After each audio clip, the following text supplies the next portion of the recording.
أعوذ بالله السميع العليم من الشيطان اللعين الرجيم بسم الله الرحمن الرحيم الحمد لله الدال على وجوده بخلقه وبمحدث خلقه على أزليته وباشتباههم على الله شبه له لا تستلمه المشاعر ولا تحجبه السواتر لافتراق الصانع والمصنوع والحاد والمحدود والرب والمربوب الأحد لا بتاويل عدد والخالق لا بمعنى حركة ونصب والسميع لا بعدات والبصير لا بتفريق علة والشاهد لا بمماسات والبائن لا بتراخي مسافة والصلاة والسلام على سيد النبي الأمي المكي المدني العربي سيدنا وحبيبنا وطبيب قلوبنا وصاحب التاج والمعراج وصاحب لواء الحمد أبي القاسم محمد صلی علی محمد والصلاة والسلام على أهل بيته الطيبين الطاهرين المعصومين المنتجبين المنتخبين المظلومين المطهرين الذين أذهب الله عنهم الرجس وطهرهم تطهيرا اللهم صل على محمد ولعنة الله الدائمة على أعدائهم أجمعين من يوم عداوتنا هذا إلى يوم الدين أما بعد فقد قال الله تبارك وتعالى في كتابه المجيد وخطابه الحميد وهو أصدق القائلين وقوله الحق بسم الله الرحمن الرحيم إنما يريد الله ليذهب عنكم الرجس أهل البيت ويطهركم تطهيرا صلی علی محمد وآل محمد درود پڑھنا سب کے لیے باعث عزت و ثواب ہے، اس لیے سب حضرات مل کے بآواز بلند درود پڑھیے گا اللہم صلی علی محمد وآل محمد۔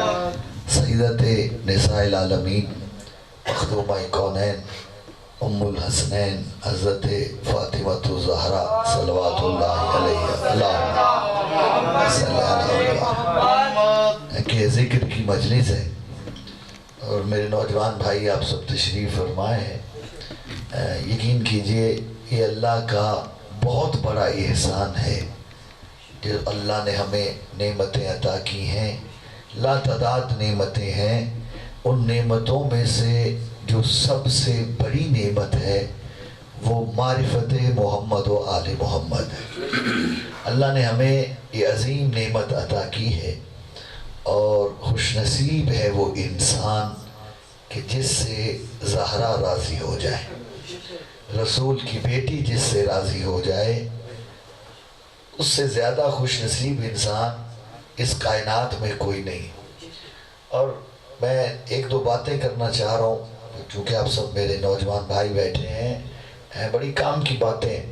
دیکھیں ہم دنیا داری میں لگے رہتے ہیں، یہ بھی ہم پہ واجب ہے، ہمیں اچھا علم حاصل کرنا، اچھی جاب کرنا، اچھا بزنس حلال کمانا، یہ یقیناً واجب ہے، ہر انسان پہ واجب ہے۔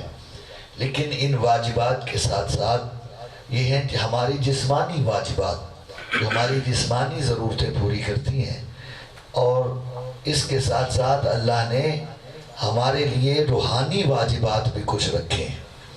توجہ ہے، روحانی واجبات، اور ان روحانی واجبات میں وہ تمام اعمال صالح جس کا اللہ نے ہمیں حکم دیا ہے اور رسول نے ہم تک پہنچائے ہیں، ان کے ساتھ ساتھ یا یوں کہہ دوں ان کی قبولیت کی سند حب سیدہ صلوات اللہ علیہ اللہم صلی علی محمد اگر جناب سیدہ سے آپ کی محبت ہے، اب یقین کیجئے گا قیامت کے دن اللہ آپ کو وہ انعامات عطا کرے گا جو آپ کی سوچ سے بھی باہر ہے۔ امام صادق آل محمد علیہ السلام صلی اللہ علیہ، ایک بات پہنچانی چاہ رہا ہوں، اگر پہنچ گئی بڑے کام کی بات ہے۔ صادق آل محمد سے کسی نے پوچھا کہ جناب سیدہ کی عظمت کیا ہے، جناب سیدہ کی شان کیا ہے، جہاں بہت ساری احادیث اور روایات جناب سیدہ کی عظمت پہ وارد ہوئی ہیں۔ ان میں سے ایک یہ حدیث سب سے اچھوتی حدیث ہے کہ صادق آل محمد نے فرمایا کہ جب قیامت کا دن آئے گا نا تو ایک آواز آئے گی، یا اہل معشر غضوا ابصارکم حتی تجوز فاطمہ بنت محمد، کہ جب قیامت کا دن ہے، نفس نفسی کا عالم ہے اور لوگ جو ہیں بھاگ رہے ہیں، اپنے اپنے بخشش کا اپنے اپنے امتحان دے رہے ہیں اور بخشش کو سلسلے ڈھونڈ رہے ہیں، اس وقت ایک آواز آئے گی، اے اہل معشر اپنی آنکھیں بند کر لو، کیوں مصطفیٰ کی بیٹی جو ہے وہ میدان معاشر میں آ رہی۔ اور جناب سیدہ ایک لمبی چوڑی تفصیل ہے حدیث کی کہ جناب سیدہ اپنے نوری محمل پہ سوار ہو کے آئیں گی میدان معاشر میں۔ میں ساری حدیث بیان نہیں کرنا چاہ رہا، لیکن آج کی حد تک جو بات میں آپ تک پہنچانا چاہ رہا ہوں، جناب سیدہ میدان معاشر میں آ کے اپنا مقدمہ پیش کریں۔ اب جب مقدمہ پیش فرمائیں گی، اللہ جناب سیدہ کو انصاف دے گا، انصاف جب دے گا اس کے بعد آواز قدرت آئے گی، اے میری کنیز خاص فاطمہ، میں نے تجھے انصاف دے دیا ہے، اب میری جنت تیری مشتاق ہے، سیدہ اب جنت میں چلی جاؤ۔ بڑی توجہ چاہ رہا ہوں، جب یہ آواز قدرت آئے گی نا کہ اے کنیز خاص فاطمہ، تجھے میں نے حق دے دیا، آپ جنت میں چلی جاؤ، اس وقت سیدہ ایک جملہ فرمائیں گی شیعتی و شیعت اولادی، پروردگار جب تک میرے اور میری اولاد کے شیعہ جنت میں نہیں جائیں گے، میں زہرا جنت میں نہیں جاؤں گی۔ کتنا بڑا انعام ہے سیدہ کی محبت کا کہ جب تک میرے شیعہ اور میری اولاد کے، میرے بچوں کے ماننے والے جنت میں نہیں جائیں گے، میں اس وقت تک جنت میں نہیں جاؤں گی۔ تو اس وقت آواز قدرت آئے گی کہ اے فاطمہ اور اولاد فاطمہ کے محب اور شیعو، تمہارے حق میں نے اپنی کنیز خاص فاطمہ کی شفاعت کو قبول کر لیا ہے، جاؤ تم بی بی کے ساتھ ہی جنت میں داخل ہو جاؤ۔ مجھے آپ سب ماشاءاللہ بڑے پڑھے لکھے اور باشعور لوگ ہیں، مجھے صرف اتنی سی ایک بات پہلے بتائیے گا، یہ ہم جتنے نیک اعمال کرتے ہیں، نماز پڑھتے ہیں، روزہ رکھتے ہیں، حج کرتے ہیں، زکوٰۃ دیتے ہیں، خمس ادا کرتے ہیں، عزاداری کرتے ہیں، یہ سارے کام کس لیے کرتے ہیں؟ بولے بھائی تھوڑا سا، آپ پریشان کیوں بیٹھے؟ کچھ بولیں گے تو ثواب ہے آپ کو بھی بولنے کا۔ کس لیے یہ سارے اعمال کرتے ہیں؟ جنت میں جانے کے لیے نا۔ جنت میں جانا چاہتے ہیں یا نہیں چاہتے آپ؟ جی چاہتے ہیں نا، سبھی چاہتے ہیں کہ جنت میں چلے جائیں۔ مقصد ہمارا ان تمام اعمال کا جنت میں جانا ہے۔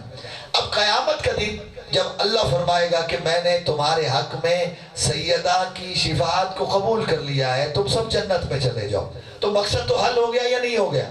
بولیں تو صحیح، ڈر کے بولتے ہیں آپ۔ اچھا ماشاءاللہ، مقصد حل ہو گیا نا۔ اب آگے ایک منظر دیکھیے گا، نگاہوں میں بنائیے، پھر لطف لیجئے گا اس حدیث کا کہ مولا فرماتے ہیں آگے سیدہ ہوں گی، پیچھے سیدہ اور اولاد سیدہ کے ماننے والے ہوں گے۔ اب انہیں لے کے سیدہ جنت کی طرف جاری ہوں گی، تو اللہ کی طرف سے ان محبوں کے دل میں ایک بات القاء ہو جائے گی، وہ جنت میں جاتے جاتے رک جائیں گے۔ توجہ چاہ رہا ہوں، جب رک جائیں گے تو آواز قدرت آئے گی کہ اے لوگوں، میں نے تمہارے حق میں اپنی کنیز خاص فاطمہ کی شفاعت کو قبول کر لیا اور تمہیں جنت دے دی ہے، تو جنت میں جاؤ، رک کیوں گئے ہو؟ جب وہ کہیں اللہ فرمائے گا رک کیوں گئے ہو، تو اس وقت وہ کہیں گے پروردگارہ یہ تیرا لطف ہے، یہ تیرا کرم ہے، یہ تیری مہربانی ہے کہ تو نے ہمارے حق میں جناب سیدہ کی شفاعت کو قبول کر لیا ہے، ہمیں جنت دے دی ہے۔ ٹھیک ہے، جنت ہمیں مل گئی، لیکن ہم جو دنیا میں سیدہ سے محبت کرتے رہے ہیں، آج ہم اس کا اجر دیکھنا چاہتے ہیں۔ اللہ کرے میری بات کسی تک پہنچے۔ پھر جنت تو مل چکی ہے، سارے اعمال اسی لیے کرتے ہو،